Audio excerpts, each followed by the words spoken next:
My in-laws insisted on buying matching pajamas for Christmas morning.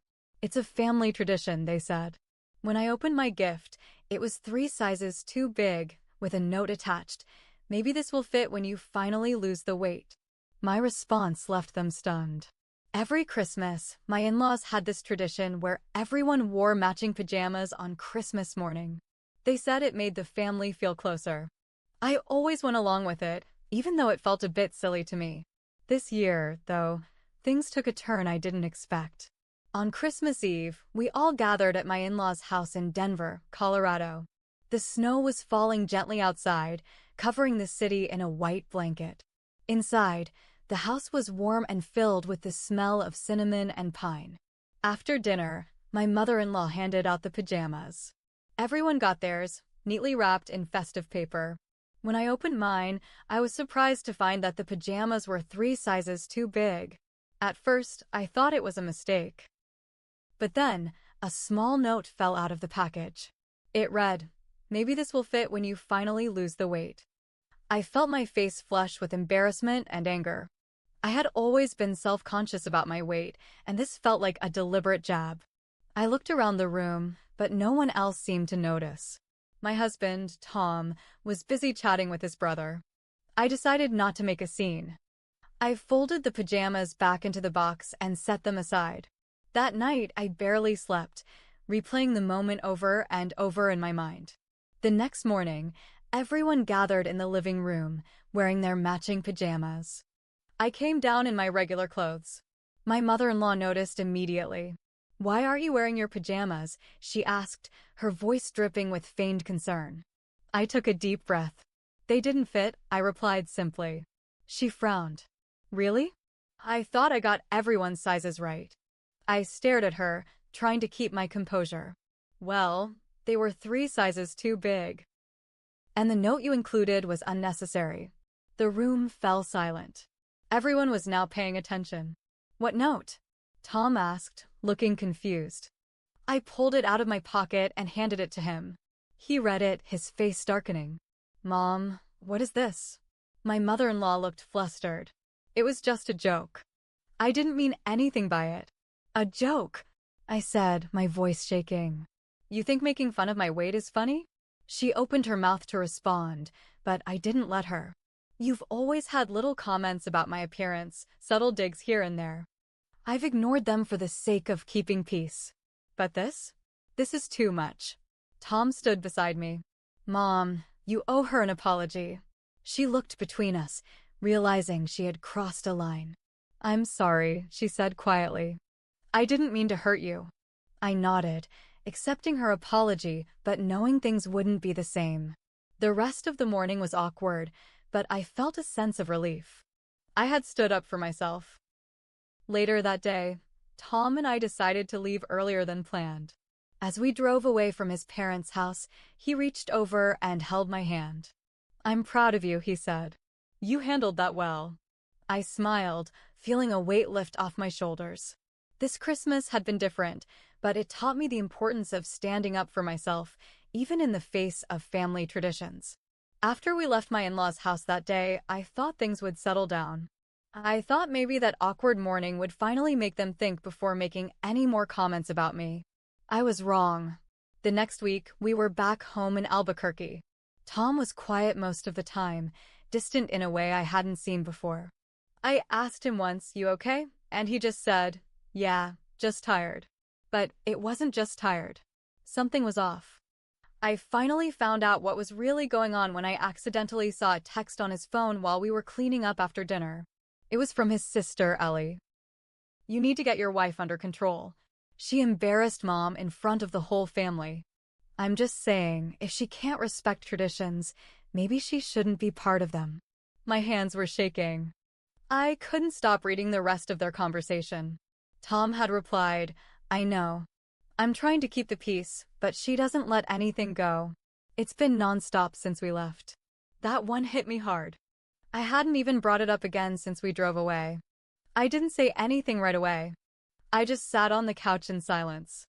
When he walked back in and saw the look on my face, he knew. "You read it?" he asked. I nodded. "So, I'm just some problem you're trying to control now? It's not like that, he started, but I held up my hand. You said you were proud of me. Now you're calling me the issue behind my back. Tom sat down across from me. I didn't mean it like that.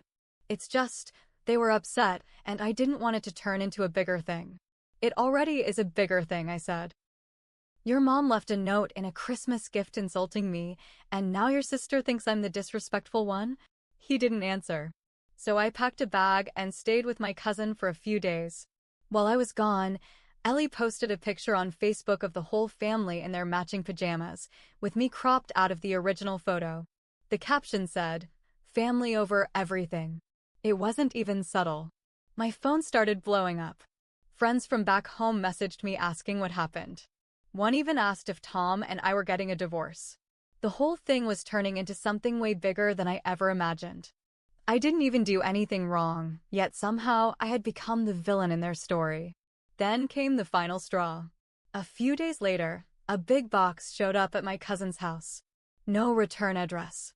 I opened it up and inside were several diet books, some protein shakes, and a fake certificate labeled Future Fit Club, pending member. There was no note. Nothing else. But I knew exactly who sent it. I took a photo, sent it to Tom, and just wrote, "You still think I'm the one overreacting?" He didn't reply for a long time. Hours passed. When he finally did, it was just 2 words. "I'm sorry." But I didn't know what he meant anymore. Sorry he didn't stop them? Sorry he wasn't defending me? Sorry I found out? That night, I sat in bed at my cousin's place staring at the box. I wasn't sad anymore. I was pissed. And I was done playing nice. I started making a list. I was going to show every single one of them that I wasn't someone they could humiliate and walk all over. No more silence. No more pretending. This time, they'd remember me for something other than being too sensitive. This wasn't the end. It was the start. I didn't sleep that night. My mind was buzzing with everything. The pajamas. The note. The text messages. The Facebook post. And now this mystery box of insults. I couldn't believe this was happening over something so stupid. Pajamas. I wanted to believe that Tom didn't know about the box. That maybe his mom or Ellie did it behind his back. But something about the way he went silent. I couldn't ignore it. The next morning, I called my best friend, Rachel. She and I had known each other since college, and she wasn't one to sugarcoat things. "You need to put them on blast," she said.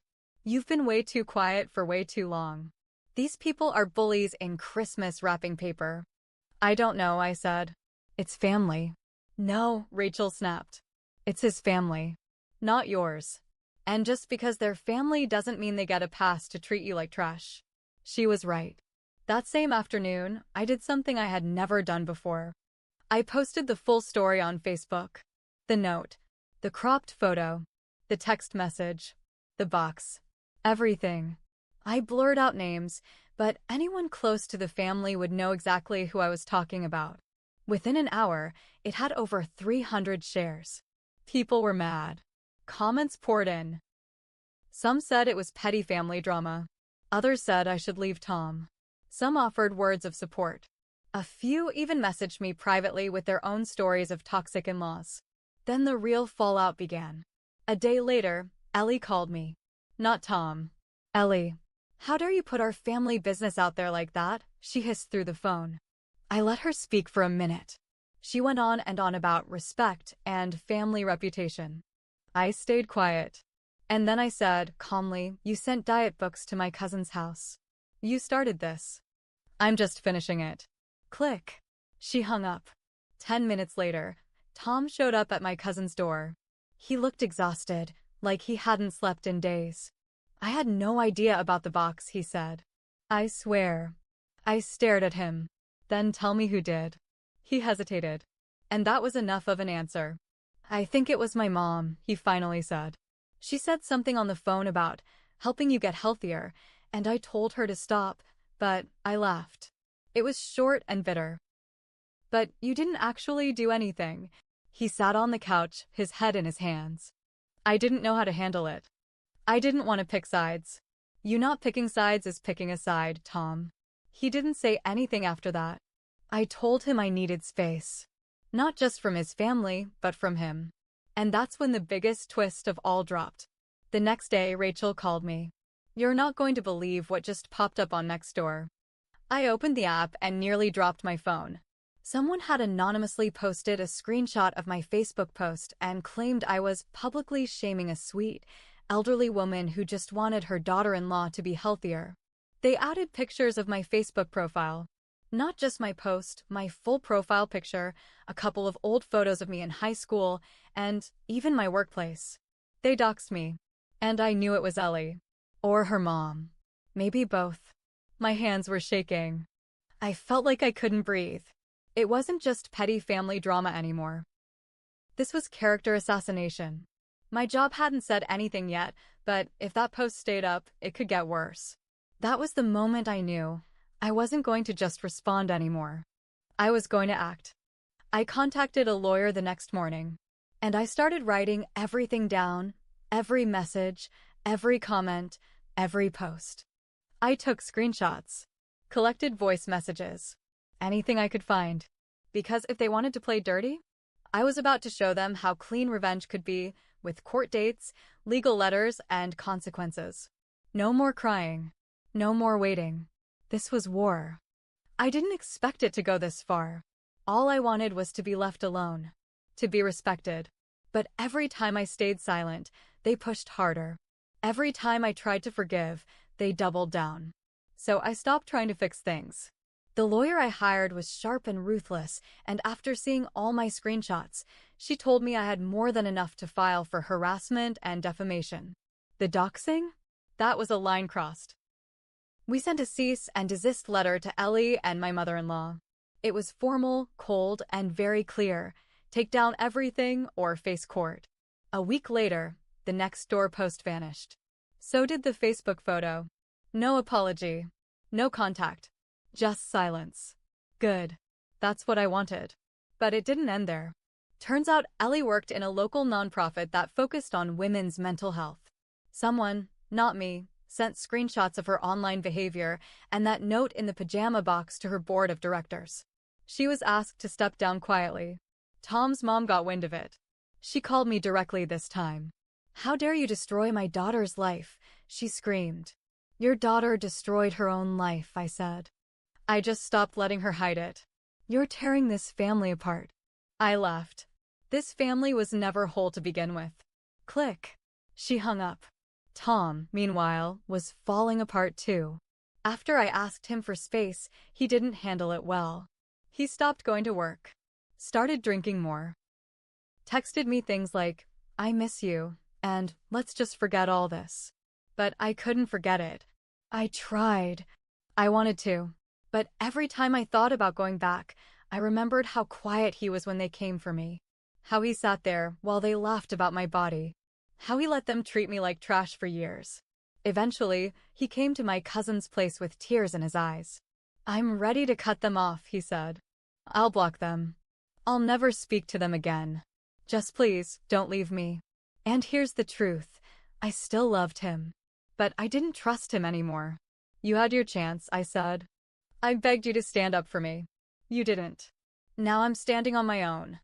I handed him divorce papers 2 days later. He signed them quietly. I changed my number, got off social media, moved into a small apartment downtown. Peaceful, clean, quiet.